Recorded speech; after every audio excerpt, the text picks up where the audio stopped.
Ciao everyone, it's Luna here, back with another episode of Cosa Dici. Now today's video is coming to you from my very empty apartment as I'm officially moving back to New York after having graduated from college. So, yay for that. But anyway, let's get into today's lesson. Our word comes from our favorite supporter, Michele Iorio, and the word is Gagootz. In Italian American, Gagootz has two meanings.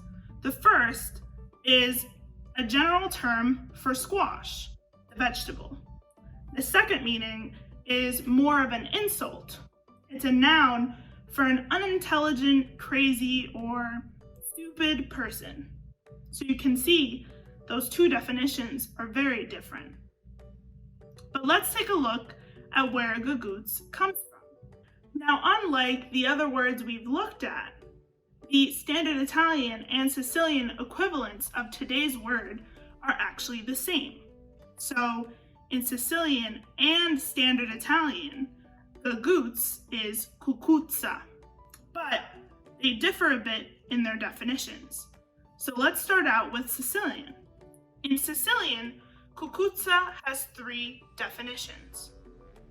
Just like Italian American, the first two definitions of cucuzza in Sicilian are that of squash in general. The second is that insult for someone who's unintelligent or crazy.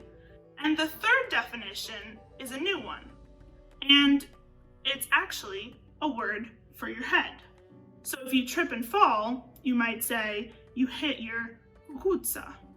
As you can see, there's a lot of overlap between the Italian American and Sicilian definitions, which means we're probably right in assuming that the Italian American derived from the Sicilian.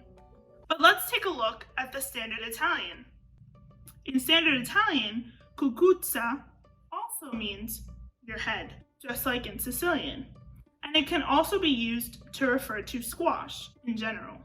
Interestingly, if you want to Google the word cucuzza, you'll find that it's also the name of a very specific squash.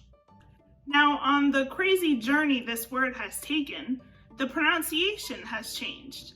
And just like we've seen with many other words, that hard C in the original Sicilian has become softened and turned into that G in the Italian American.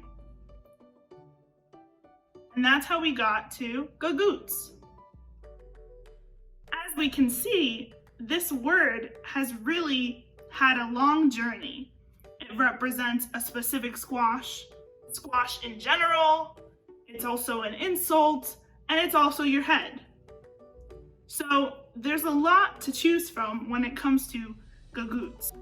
But anyway, there you have it, another lesson on Italian American. Be careful not to fall and hit your cucuzza, or you might turn into a Gagootz. See you next week. Ciao. What are you saying?